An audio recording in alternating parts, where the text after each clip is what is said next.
Bihar board matric परीक्षा का result निकला है, जिसमें 95% से अधिक मार्क्स लाई है सारण की एक बेटी। इतने बड़े अंक कैसे आपने हासिल किया, इसके बारे में बताइए। आप अभी अपने घर पे हैं या कोई रिलेटिव में रहकर पढ़ाई कर रहे हैं, इसके बारे में आखिर क्या मजबूरी है कि आपके पेरेंट्स आपके लिए खर्च नहीं कर पाए, के बेसिस पे कि आपका दिनचर्या जो है कैसा रहता है और कैसे आप जैसे पढ़ाई को लेकर कितना आप टाइम फिक्स करते हैं, कितना घंटा पढ़ना होता है, इसके आज के इस वीडियो में हम बताएंगे कि एक सारण की जो बेटी है वो कैसे सारण का नाम रोशन की है। अभी हाल ही में रिजल्ट बिहार बोर्ड मैट्रिक परीक्षा का रिजल्ट निकला है, जिसमें 95% से अधिक मार्क्स लाई है सारण की एक बेटी। और इनका क्या नाम है और इनके बारे में कैसे मतलब तैयारी जो है, इसके बारे में तमाम सारी जानकारियाँ जो है ये इनसे हम पूछने का प्रयास करेंगे। सबसे पहले इनका नाम पूछने का प्रयास करेंगे कि इनका नाम क्या है। नाम बताइए। मेरा नाम राजनंदिनी कुमारी है जी। और आप ये बताइए कि आप इतने बड़े अंक कैसे आपने हासिल किया, इसके बारे में बताइए। मैं राजनंदिनी कुमारी हूँ। मैं इस बार बिहार बोर्ड कक्षा 10वीं का एग्ज़ाम दी हूँ और मेरा 479 मार्क्स आया है। तो सबसे पहले मैं इस मार्क्स का श्रेय अपने गुरु को, अपने माता पिता, अपने मामा को, अपने नाना नानी को देना चाहूँगी। तो आप अभी अपने घर पे हैं या कोई रिलेटिव में रहकर पढ़ाई कर रहे हैं, इसके बारे में बताइए। मैं अपने नाना नानी मामा के पास रह के पढ़ाई करती हूँ। तो इसमें पढ़ाई में जो खर्च होता है वो आपका नाना नानी का होता है या आपके पेरेंट्स का होता है? नाना नानी का। जी, बहुत अच्छी बात है कि आपके एक नाना नानी इसमें मतलब आपके भविष्य उज्जवल बनाने के लिए खर्च कर रहे हैं, ये अच्छी बात है। लेकिन आखिर क्या मजबूरी है कि आपके पेरेंट्स आपके लिए खर्च नहीं कर पाए? मेरे माता पिता मिडिल क्लास फैमिली से बिलोंग करते हैं। मेरे पापा एक नॉर्मल ठेला पे मिठाई बेचते हैं और मैं 3 बहन और एक भाई हूँ। भाई है मेरा जो कि सब लोग पटना में रहता है और मेरे माता पिता भी पटना में रहते हैं। तो मेरे मामा का सपना था कि मेरे घर पे कोई बच्चा नहीं था, तो मेरे मामा मुझे बचपन से ही रखें और उनको मेरे में कुछ दिखा कि वो मुझे पढ़ाने का इच्छा प्रकट किए और उन्होंने बचपन से ही हमको पढ़ने में बहुत सहायता प्रदान की है, क्योंकि मुझे भी पढ़ने का बहुत शौक था। मैं भी कुछ पढ़ना चाहती थी, अपने माता पिता, अपने मामा, नाना नानी का नाम रोशन करना चाहती थी। तो मुझे मामा सबसे ज़्यादा गाइड किए और नाना नानी और माता पिता का भी सपोर्ट था। जी, बहुत अच्छी बात है। लेकिन आप शुरू से आप बताइए, जैसे कि आपका डेली रूटीन के बेसिस पे कि आपका दिनचर्या जो है कैसा रहता है और कैसे आप जैसे पढ़ाई को लेकर कितना आप टाइम फिक्स करते हैं, कितना घंटा पढ़ना होता है, इसके बारे में बताइए। मेरा दिनचर्या था कि सबसे पहले हमको 3 बजे से 4 बजे के बीच उठ जाना है और उठते ही एक टारगेट बनाना है कि आज हमको क्या पढ़ना है, क्योंकि हम लोग दिन भर में हमको क्या करना है, सबसे पहले उसका एक टारगेट होना चाहिए। क्योंकि अगर टारगेट नहीं रहेगा तो हम समझ नहीं पाएंगे कि हमें अभी क्या करना है क्या नहीं। सबसे पहले मैं उठकर एक टारगेट बनाती थी कि आज मुझे कौन कौन से सब्जेक्ट पढ़ना है, कौन से सब्जेक्ट में कितने चैप्टर्स पढ़ने हैं, क्या आज कंप्लीट कर लेना है। तो टारगेट बनाती थी और उसके हिसाब से पूरे दिन भर में और उस टारगेट को एकदम कंप्लीट करने की कोशिश करती थी और चाहे उस टारगेट को कंप्लीट करने में कितना भी रात हो जाए, उसको कंप्लीट करके ही सोती थी। और उस टारगेट को पूरा करने में हमारे कोचिंग के शिक्षक, स्कूल के शिक्षक भी बहुत मदद किए। तो आप जैसे कोचिंग का नाम बता सकते हैं और इसके बारे में आप थोड़ा बताइए। मैं तपसी सिंह हाई स्कूल से पढ़ी हूँ और एक्सीलेंट एजुकेशन कोचिंग से पढ़ी हूँ और मैं डेली स्कूल कोचिंग जाती थी और स्कूल के सर और कोचिंग के सर लोग भी बहुत मदद किए मुझे पढ़ने में। और स्टडी मटेरियल के रूप में आपने किन किन किताबों को ऐसे चुना है, इसके बारे में भी आप बताइए। सबसे पहले मैं एनसीईआरटी बुक्स, जितने भी मैट्रिक एग्जाम में जितने भी सिलेबस है, सबसे पहले एनसीईआरटी बुक्स पढ़ती थी और केसी सिन्हा बुक। ज़्यादातर मैं एनसीईआरटी पे फोकस देती थी, क्योंकि बिहार बोर्ड में जितने भी क्वेश्चंस आते हैं उसमें 19+ जो होते हैं वो एनसीईआरटी बुक्स से आते हैं और कुछ क्वेश्चन ऐसे भी होते हैं जो माइंड लेवल के होते हैं कि बच्चा उसको सॉल्व कर पाए और उसके बाद केसी सिन्हा बुक पढ़ती थी। तो आप ये बताइए कि आपको इस पढ़ाई के दौरान किन किन कठिनाइयों को आपको मतलब गुजरना पड़ा, कठिनाइयों से गुजरना पड़ा, इसके बारे में भी आप बताइए तो थोड़ा बेहतर होगा। मैं पढ़ाई के दौरान तो वैसे मेरे नाना नानी मामा मुझे कुछ भी चीज़ का कमी नहीं होने दी है और मुझे कुछ भी बुक्स की आवश्यकताएं थी, तो मैं मामा से एक बार बोलती थी, मेरे मामा उस बुक से रिलेटेड बहुत सारे बुक्स लाते थे मेरे लिए खरीद कर, कि तुमको पढ़ने में कोई चीज़ का कमी ना हो। और मुझे हमेशा कहते थे अगर कोई भी बुक्स का किसी भी चीज़ का ज़रूरत पड़े तो दे। और मैं घर में मेरे फैमिली में मेरे नाना के घर पे ज़्यादा लोग नहीं है, बस 5 मेंबर्स थे। और उसी में मेरी नानी को अकेले काम करना पड़ता था, तो मैं पढ़ाई के साथ साथ नानी का भी हेल्प करती थी। लेकिन मेरी मौसी और मेरी नानी जो थी वो हमें हमेशा कहती थी कि काम नहीं करना है, बस पढ़ाई पे फोकस करना है। और यहाँ तक कि मैं शादी विवाह फंक्शन पार्टीज़ वगैरह में कम जाया करती थी, और बस हमेशा पढ़ाई पे फोकस करती थी। अच्छा, आपको कभी लगा कि जैसे कि आप जिले के स्तर पे टॉप करेंगी, आपको कभी आपने सोचा था, परिकल्पना किया था ऐसा? मैंने ज़िला लेवल का ही नहीं बल्कि स्टेट लेवल का भी सपना मेरा था, जो कि मेरा 1 मार्क्स कम है, जिससे मेरा टॉप 10 में नाम नहीं आया, जिसके तो कारण थोड़ा आप दर्शकों को ये बताइए कि आपने कितने नंबर लाए हैं थोड़ा? 479। इसके लिए आपको बहुत बहुत बधाई हो, और हमारे जनता जागृति न्यूज़ की तरफ से आपको बधाई कि आपने इतने नंबर ला के और एक अपने रिलेटिव के पास पढ़ाई करके रह के तमाम कठिनाइयों को झेलते हुए इतना नंबर लाया और सारण का नाम रोशन किया।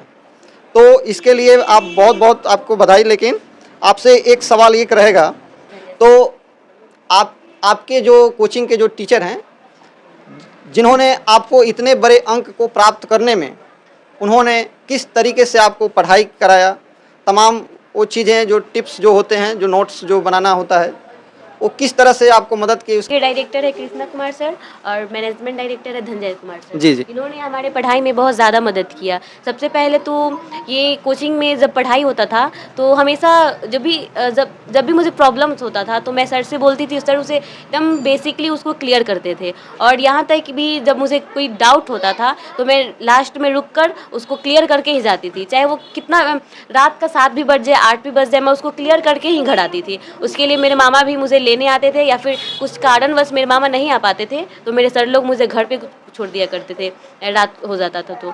और सर लोग ऐसे पढ़ाते थे जैसे कि एकदम माइंड में सेट हो जाता था। सर लोग हर एक कॉन्सेप्ट, हर एक टॉपिक को एकदम एकदम क्लियरली उसको क्लियर करते थे कि बच्चा के माइंड में कोई भी डाउट ना रहे। और ये लोग हमेशा मोटिवेट भी करते थे। लास्ट टाइम सब बच्चे को मोटिवेशनल क्लास भी चला हम लोग का। और स्टार्टिंग में जब पढ़ाई स्टार्ट हुआ 10th क्लास का सिलेबस, तो सबसे पहले हर एक चैप्टर वाइज कोई भी सब्जेक्ट का पहले ऑब्जेक्टिव टेस्ट होता था। उसमें स्टार्टिंग में सब ऑब्जेक्टिव टेस्ट हुआ, फिर जब एग्ज़ाम का 5 से 6 मंथ बचा तो उसका सब्जेक्टिव टेस्ट सीरीज स्टार्ट कर दिए, जिससे बच्चे को लिखने का शैली और कैसे सोच के लिखना है, ऑब्जेक्टिव में कैसे मार्क्स लाना है, सबका एकदम परफेक्टली उसका तैयारी करवाएं लोग। और लास्ट में सर ये भी हम लोग को सिखाने का तरीका बताएं कि एग्ज़ाम बोर्ड में कॉपी कैसे लिखना है, जैसे एग्जामिनर को स्टूडेंट का कॉपी देखते ही पता चले कि हाँ ये स्टूडेंट जो है वो पढ़ने में अच्छा है, इसको मार्क्स देना चाहिए। कॉपी देखते ही एग्जामिनर को पता चले कि हाँ ये जो बच्चा कॉपी लिखा है वो कोई इंटेलिजेंट स्टूडेंट का ही कॉपी है। तो सर लोग इस पे बहुत ज़्यादा ध्यान दिए। और मुझे जब भी कोई भी डाउट होता था तो सर से एकदम नॉर्मली पूछ लेती थी और सर लोग उसको क्लियर भी करते थे। अब आखिरी सवाल, आखिरी नहीं बल्कि अभी और भी सवाल हैं, लेकिन मैं इनके जो टीचर हैं, जो कि कोचिंग संचालक के रूप में ये कोचिंग को चलाते हैं, और साथ में ये कौन है? मैनेजमेंट। अच्छा, मैनेजमेंट है, कोचिंग के मतलब मैनेजमेंट को अच्छा चलाते हैं, ठीक है। तो सर आपसे कुछ जानना चाहेंगे कि ये बच्ची पढ़ने में कैसी थी और आप इन्हें तैयारी कैसे कराएं, क्या कठिनाइयाँ थी, इसके बारे में आप थोड़ा बताइए। आपका कोचिंग का क्या नाम है, इसके भी बारे में बताइए। सबसे पहले तो आपके सभी दर्शकों को मैं धन्यवाद देता हूं, और मेरे कोचिंग का नाम एक्सीलेंट एजुकेशन है। सबसे पहले जब मैं कोचिंग का स्थापना किया तो एक्सीलेंट नाम ही हमने सोच के रखा। हम चाहते तो और भी नाम रख सकते थे, लेकिन एक्सीलेंट एजुकेशन हमने सोच के रखा कि एक्सीलेंट एजुकेशन, अगर एक्सीलेंट के साथ एजुकेशन जुड़ जाए तो इसका मतलब होता है कि बाउंड्री के अंदर का और बाउंड्री के बाहर का भी नॉलेज, यानी बच्चों को एक तो किताबी नॉलेज भी होना चाहिए और साथ साथ दुनियादारी नॉलेज भी होना चाहिए, सामाजिक नॉलेज होना चाहिए, साथ साथ पारिवारिक नॉलेज भी होना चाहिए। उस उद्देश्य से हम अपने कोचिंग का स्थापना किए। और जब हम कोचिंग का स्थापना किए उसी समय से मेरे मन में ये था कि भाई बच्चे हमारे हमेशा टॉपर रहें, क्योंकि जब हम पढ़ाई किया करते थे तो गांव में हमने देखा कि बच्चे प्रतिभावान तो हैं, लेकिन एक सही गाइडलाइन के अभाव में वे भटक जा रहे हैं अपने रास्ते से। और उन सब चीज़ों को देखने के बाद हमें लगा कि यहाँ पर एक शैक्षणिक संस्थान का स्थापना करना चाहिए। उस उद्देश्य से हम स्थापना किए और बच्चों को पढ़ाना स्टार्ट किए। और जब से हमने पढ़ाना स्टार्ट किया उस समय से ही हमारे बच्चे हमेशा स्कूल टॉपर, प्रखंड टॉपर, जिला टॉपर हमेशा रहते रहे। और हमारा एक सपना था कि भाई बच्चे हमारे बिहार बोर्ड में हमें ले जाएँ, इंटरव्यू कराएँ और बिहार टॉपर बने। और उस एवज में हम इस बच्ची पर बहुत ज़्यादा मेहनत किए, क्योंकि शुरू में ही जब हम इसे देखे, ये बच्ची हमारे पास 9th क्लास में पढ़ने आई, उस समय ही जब देखे कि ये बच्ची हर चीज़ को बहुत बेहतरीन तरीके से समझती थी, क्लास में शांत रहना, किसी के बातों पर ध्यान नहीं देना, अगल-बगल में भी क्या हो रहा है इससे उससे कोई मतलब नहीं रहता था। तो हमने देखा कि अगर इसके ऊपर मेहनत किया जाए तो ये बिहार टॉपर कर सकती है। तो हम एक-एक चीज़ को कंसेप्चुअली सिखाए, समझाए। हालाँकि प्रयास तो हमारा रहा कि सभी बच्चे बिहार टॉपर बने, लेकिन उसमें इसने भी अपना बहुत बड़ा योगदान दिया और हर चीज़ों को समझा। अगर कहीं भी डाउट हुआ, ये पूछी, कभी छुट्टी हो जाने के बाद भी पूछी, हमने उसके हर डाउट को क्लियर करने का कोशिश किया और आज उसका नतीजा है कि ये बिहार बोर्ड तक ले गई, जो हमें बहुत खुशी हुआ। 1 नंबर के कारण थोड़ा रह गई पीछे, तो आज सारण में अपना स्थान बनाई है, जो सारण डिस्ट्रिक्ट में नंबर बनाई है। लेकिन आप इसके लिए इन्हें आप क्या बोलना चाहते हैं? इतने बड़े जो नंबर लाई, इसके लिए तो आप कुछ बोल सकते हैं। जी, जी, बिल्कुल। इसके लिए हम इन्हें बहुत दिल से धन्यवाद देते हैं कि जो सपना हमने पाला था, उस सपना को पूरा करने में इनका बहुत बड़ा योगदान है, जो आज एक्सीलेंट का नाम इन्होंने सारण के फलक पर स्थापित किया, हमारे लिए बहुत ही गर्व। और साथ में आपका नाम भी रोशन किया। जी, जी, बिल्कुल, मेरे नाम को भी इन्होंने एक गुरु जो होता है, आखिर अगर चाह दे, तो कितने छात्रों का जीवन जो है, भविष्य जो है, बदल सकता है। बिल्कुल, बहुत। अगर चूँकि देखिए, एक गुरु के ही गोद में प्रलय और सृजन दोनों खेलता है। अगर एक गुरु चाहे तो प्रलय भी ला सकता है और एक गुरु चाहे तो सृजन भी कर सकता है। तो गुरु का मतलब ये होता है कि वो सृजन की तरफ बढ़े। और अगर गुरु चाहिए तो देखिए कि शिक्षक जो होता है इस समाज का रीढ़ है। शिक्षक के ही भरोसे ये समाज टिका हुआ होता है और गुरु का बहुत ही बड़ा योगदान है किसी भी व्यक्ति के जीवन में। बिल्कुल। हाँ, तो राजनंदी जी, आप बताइए कि आप इतने बड़े नंबर लाएँ, अच्छी बात है। आपका भविष्य में लेकर, जैसे कि आपने करियर को लेकर किस तरीके से आपने सोचा है, इसके बारे में भी थोड़ा बताएंगे तो अच्छी रहेगी। मैं भविष्य में यूपीएससी निकालना चाहती हूँ, आईएएस बनना चाहती हूँ। लेकिन उस पोस्ट पर पहुँचने के लिए मैं सबसे पहले मेरे फैमिलीज़ का और मेरा भी सपना है कि सबसे पहले मैं डॉक्टर बनूँ। उसके बाद डॉक्टर बनने के बाद मैं आईएएस का तैयारी करूँ, क्योंकि मैं एक गाँव से बिलोंग करती हूँ और यहाँ पे मैंने देखा है कि जितने भी गरीब लोग हैं उनका इलाज जो है वो इलाज से पीछे रह जाते हैं पैसा के अभाव में। तो मैं ये चाहती हूँ कि सबसे पहले मैं डॉक्टर बनूँ और उन लोगों को जो इलाज से पीछे रह जाते हैं उनको मुफ्त में इलाज करूँ और फिर एक यूपीएससी निकाल कर आईएएस बन के अपने देश को आगे बढ़ाऊं और एक ईमानदार बनकर सभी का मदद करूं। बस यही मेरा सपना है। ओके। और आपसे ये जानना चाहेंगे कि आपका सबसे पसंदीदा जो विषय होता है, सब्जेक्ट होता है, वो आपका कौन सा है? इसके बारे में थोड़ा बताइए। मेरा सबसे पसंदीदा सब्जेक्ट मैथ है। और आपने जैसे कि आपका जो रिजल्ट हुआ, तो आपका सबसे ज़्यादा अंक जो है किस विषय में था, ये थोड़ा बताने का। मेरा सबसे ज़्यादा अंक संस्कृत में था 99, उसके बाद मैथ में था 98। बिल्कुल। आमतौर पर क्या होता है, जब परीक्षा, जैसे कि आपका परीक्षा का डेट जारी होता है बिहार बोर्ड के जरिए, तो ऐसे छात्रों में क्या होता है, परीक्षा को लेकर तनाव उत्पन्न होता है। उस पर आपने इस कठिनाई को कैसे पार किया, कैसे ये किया, इसके बारे में कैसे रणनीति बनाया कि थोड़ा अपना अच्छा से अपने आप को, ताकि अच्छे नंबर लाएं, इस तरीके से आपने तनाव को कैसे कम किया, ये थोड़ा बताइए। जब एग्ज़ाम का डेट लागू हुआ कि हाँ 17 फरवरी से एग्ज़ाम है, तो मुझे भी लगा कि मेरे माइंड में भी वो बात आया कि एग्ज़ाम इतने पास हो गया है और हमको एग्ज़ाम में जो है अच्छा मार्क्स लाना है, बल्कि बिहार बोर्ड तक जाना है, बल्कि टॉप 10 में नाम लाना है। तो मेरे माइंड में भी ये बात हुआ। हर बच्चे की, हर स्टूडेंट के माइंड में थोड़ा सा डर होता है कि क्योंकि वो मैट्रिक का एग्ज़ाम जो होता है उसका फर्स्ट सीरीज़ होता है, उसमें उसको फर्स्ट बार ही जाना है। वो भी ये सोचता है कि वहाँ का माहौल कैसा होगा, चीट तो नहीं होगा, कि कैसे वहाँ पे टीचर्स होंगे, कैसे नहीं। तो मैंने सर से ये प्रॉब्लम शेयर किया और सर हमको बारीकी से ये समझाएं कि सबसे पहले तो अपने माइंड से ये डर निकाल दीजिए, क्योंकि जो पढ़ने वाले स्टूडेंट होते हैं उनके माइंड में ये ज़रूर होता है कि हम ये क्वेश्चन बना सकते हैं, लेकिन होता है ना एक घबराहट, जिसको वो आता है फिर भी वो पहली बार कहीं जाएगा तो थोड़ा सा घबराहट होगा। तो सर ने उसको पूरे क्लियर किया कि घबराना नहीं है, जब जाना है एग्ज़ाम हॉल में तो अच्छे से सबसे पहले क्वेश्चन को देख के नॉर्मल फील करना है और बारीकी से क्वेश्चन को पढ़ के उसको सॉल्व करना है और बिल्कुल डरना नहीं है, क्योंकि चीट तो करना नहीं है। और जो स्टूडेंट्स होते हैं, तेज स्टूडेंट, वो तो चीट के भरोसे रहेंगे नहीं, तो वो बस ऐसा कोशिश करेंगे कि एग्ज़ाम का माहौल जो है वो अच्छा हो और अच्छा से अच्छा लिख सके और अच्छा से अच्छा जो है मार्क्स ला सके। बिल्कुल। और अंत में थोड़ा 1-2 सवाल और भी है, पूछना चाहूँगा कि जैसे कि बिहार की जो शिक्षा प्रणाली है, आखिर लोग बहुत सारे आरोप लगाते हैं कि बिहार की जो शिक्षा व्यवस्था है वो सही नहीं है, इस पर आप क्या कहना चाहेंगे? बिहार की शिक्षा व्यवस्था पे मैं कहना चाहूँगी कि बिहार में जो बच्चे हैं उनके मन में अगर सपना हो पढ़ने का तो वो पढ़ सकते हैं। ऐसा नहीं है कि यहाँ पे अच्छे कोचिंग संस्थान नहीं है। सब लोग बोलते हैं कि यहाँ पे शिक्षा का विकास नहीं हो रहा है, ऐसा बिल्कुल नहीं है। क्योंकि यहाँ पे भी ऐसे टीचर्स हैं कि वो बच्चे के माइंड में जो वो बनना चाहते हैं वो उसके उस लक्ष्य को पाने में मदद कर सकते हैं। और यहाँ की शिक्षा व्यवस्था भी अच्छा है। अगर कोई बच्चा पढ़ना चाहे तो वो अपना लक्ष्य को पा सकता है। तो जैसा कि मैंने भी गाँव में रह के पढ़ाई किया है, तो मैंने भी ये देखा है कि जो गांव के टीचर्स होते हैं बल्कि वो बहुत ज़्यादा और अच्छे से पढ़ाते हैं, क्योंकि वो उनके माइंड में ये सेट होता है कि सभी लोग कहते हैं कि बिहार की शिक्षा व्यवस्था अच्छा नहीं है, खासकर गांव में जो होते हैं अच्छे टीचर्स नहीं होते हैं, तो वो अपने माइंड में ये सेट रहता है। तो वो और ज़्यादा कोशिश करते हैं कि बच्चे को ज़्यादा से ज़्यादा किताबी नॉलेज ही नहीं बल्कि बाहरी नॉलेज के बारे में भी उनको बताया जा सके। तो अंत में मेरा एक आखिरी सवाल है। सवाल ये है कि क्या आप चाहते हैं कि जैसे कि कुछ सरकार से जो चाहेंगे कि कुछ सुधार करने की कुछ ज़रूरत हो, जो शिक्षा प्रणाली में कुछ ना कुछ तो आपको कठिनाइयाँ कहीं जो बाधा उत्पन्न करता हो, ताकि शिक्षा के क्षेत्र में तमाम छात्र छात्राएं जो है कहीं ना कहीं कुछ ना कुछ कठिनाइयों से जूझते हैं, उसको आपने किस तरीके से फीलिंग किया? अगर कुछ फीलिंग किया है तो उसके बारे में बताइए, ताकि सरकार जो है उस कमी को दूर करे। कुछ कठिनाइयाँ हो तो बताइए। मैंने अपने पढ़ाई के दौरान कठिनाइयाँ ये सामना किया है कि जो गरीब बच्चे होते हैं उनको पढ़ने में प्रॉब्लम्स आता है, मतलब आर्थिक स्थिति होता है जिनसे वो अच्छे कोचिंग्स अच्छे स्कूल में एडमिशन नहीं हो पाता है।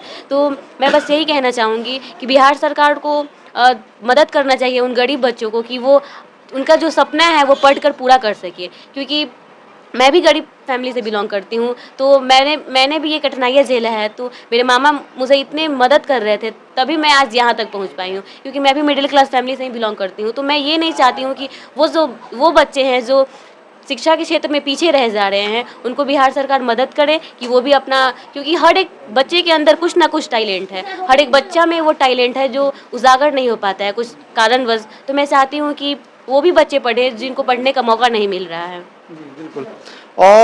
और भी कुछ अपील हो तो सरकार से, जैसे कि आपका कुछ फेवरेट कोई किसी मुद्दे पे, जैसे कि आपका जो कठिनाई जो आपका उत्पन्न हुआ होगा कभी, मान लीजिए आपने इतना नंबर लाया तो कुछ ना कुछ होगा, तो इसके बारे में थोड़ा आप बताइएगा तो थोड़ा डिटेल से अच्छा रहेगा। मुझे पढ़ने के दौरान तो कुछ कठिनाइयाँ नहीं हुआ, लेकिन नहीं मतलब कुछ सुधार, जैसे सड़क हो गया या चाहे मान लीजिए स्कूल का कुछ जो स्तर है उसके लेवल पे कुछ ना कुछ बताइए थोड़ा सुधार की, ताकि मैं अपने स्कूल में मैं तपसी सिंह स्कूल में पढ़ती हूँ और उसमें मुझे ये कमी नज़र आता है कि जो हम लोग का स्कूल है वो खुला हुआ है, मतलब वो बाउंड्री नहीं है, जिसके कारण कुछ भी प्रोग्राम्स होते हैं, फंक्शंस होते हैं, तो उसमें बाहर के भी जो मतलब कोई भी मेंबर्स होते हैं वो एंट्री कर जाते हैं, जैसे कि कुछ प्रॉब्लम्स आती हैं उसमें। तो मैं ये चाहूँगी कि हमारा जो स्कूल है उसको सबसे पहले बाउंड्री में होना चाहिए और स्कूल में और विकास होना चाहिए कि अच्छे से अच्छे टीचर्स का होना और पढ़ाई होना थोड़ा सा और अच्छा से होना चाहिए। टीचर्स के द्वारा कोई किसी प्रकार का उस पर कोई आप टिप्पणी करना चाहते हैं? स्कूल के टीचर्स हाँ। नहीं, स्कूल के टीचर्स सभी लोग बहुत ही अच्छे हैं। वो लोग टाइम से क्लास में आते हैं और सब बच्चे से पढ़ाने के बाद पूछते हैं कि अगर कोई भी डाउट हो तो उसको मैं क्लियर करूँगा या फिर करूँगी, कोई भी टीचर्स हो। तो टीचर्स में मुझे कोई प्रॉब्लम्स नहीं है, सारे टीचर्स बहुत अच्छे हैं, अच्छे से पढ़ाते हैं, एक एक कॉन्सेप्ट को भी क्लियर करते हैं। और बिहार के छात्रों के लिए आप क्या कुछ संदेश देना चाहेंगे? मैं जब जो भी अभी मैट्रिक में गए या फिर जो भी आने वाले हैं, मैं उनके लिए यही कहना चाहूँगी कि सबसे पहले मैट्रिक का एग्ज़ाम जो भी दे रहे हैं, खासकर उनके लिए कि आप जो भी 10th क्लास का सिलेबस है सबसे पहले सिलेबस को पूरा करें। उसके बाद जो भी चैप्टर्स जो भी सब्जेक्ट का पढ़ रहे हैं उसको पढ़ने के बाद उसको रिवीजन करते चले, क्योंकि रिवीजन करना बहुत ज़्यादा इंपॉर्टेंट है। क्योंकि अगर रिवीजन ना करें तो बाद में वो चीज़ जो भी क्वेश्चन हम लोग पढ़ते हैं जिसका आंसर वो हम लोग भूल सकते हैं। तो रिवीजन सबसे ज़्यादा ज़रूरी है और सबसे ज़्यादा तो मैथ में, क्योंकि आज एक क्वेश्चन सॉल्व किया और 10 दिन बाद उस क्वेश्चन को ज़रूर माइंड थोड़ा सा भूल जाएगा। तो रिवीजन ज़्यादा ज़रूरी है और ख़ास करके जब ऑब्जेक्टिव क्वेश्चन पर ज़्यादा फोकस करना है स्टार्टिंग में और लास्ट तक पूरे सब्जेक्ट का पूरे चैप्टर्स का ऑब्जेक्टिव सब्जेक्ट के पूरा क्लियर करके या क्लियर करने का कोशिश करना चाहिए। और आप अंत में वीडियो को अंत करने के लिए हम चाहेंगे कि आपके नाना नानी जो आपके समक्ष हों थोड़ा। मेरी नानी जी हैं ये और मेरे मामा जी हैं। जी तो थोड़ा आप इनके बारे में बताइए कि ये पढ़ने लिखने में कैसी थी, क्या थी, थोड़ा थोड़ा संक्षिप्त में थोड़ा बताइए थोड़ा। पढ़ने में ठीक है, अपना चीज़ पढ़ लेता भी। किसी प्रकार का इनका जो रवैया हो पारिवारिकता की कोई खराब तो नहीं लगा, जैसे कि आपके मान लीजिए रिलेटिव में रह के आपके पास पढ़ रही है, इनके बारे में ना कोनो दिक्कत ना, कोनो शिकायत ना। और थोड़ा आप इनके बारे में 2 शब्द कहिए। जैसे मेरी भगनी हुई, बचपन से यहाँ पे रह गई और मेरा एक लक्ष्य था इनको, जो कि शुरू से ही 6 क्लास तक CBSE पैटर्न से पढ़ी। उसके बाद 6 के बाद इसको 8 में डाल दिया गया। 8 के बाद बिहार बोर्ड से ही पढ़ने लगी और इतना ही मेहनत और क्या बोलते हैं उसको, सहनशील थी, मेहनत कर रही थी कि मैं इस पर विश्वास किए और बोले कि तुम्हारा एक लक्ष्य दिए, तुमको बिहार टॉपर लिस्ट में अपना नाम दर्ज करना है और परचम लहराना है, जो कि बिहार टॉपर लिस्ट में तुम्हारा नाम हो। उस हिसाब से अपना मेहनत की और अपना विश्वास पे कायम रही। चलिए, ये हैं इनके पूरे फैमिली मतलब रिलेटिव के पूरे ये लोग हैं। तो इस वीडियो में आप क्या समझे, सोचे, जो भी होगा वो आप कमेंट करके बताएं। और अगर हमारा प्रयास आपको अच्छा लगता हो और इस सारण की बेटी जो बिहार एक ज़िला का नाम रोशन की, इसके बारे में आप कुछ जो भी कुछ कहना हो कमेंट सेक्शन में लिखें। और वीडियो अच्छा लगा तो लाइक करें। आज के लिए इतना ही। जय हिंद, जय भारत।